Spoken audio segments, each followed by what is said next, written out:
Kasmani. I'm reporting from Keraton Ratu Boko, also known as Keraton Balkis Princess.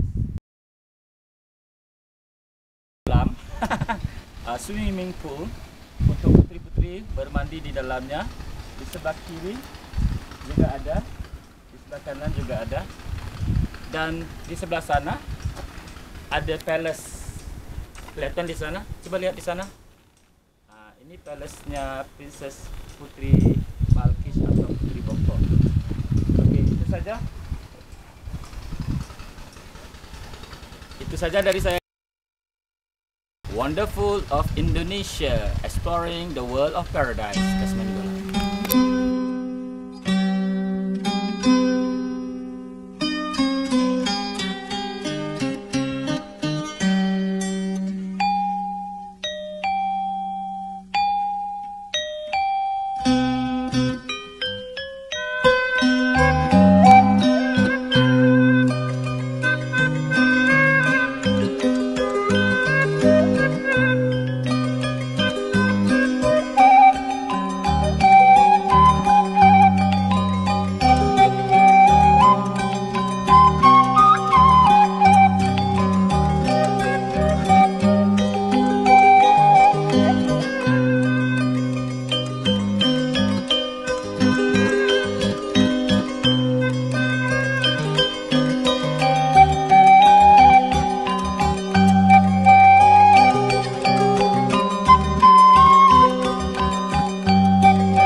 Assalamualaikum, saya Kasmani Dola. Saya sekarang berada di tempat Keraton Putri Boko atau lebih dikenali sebagai Putri Balkis di tempat Yogyakarta, Sleman.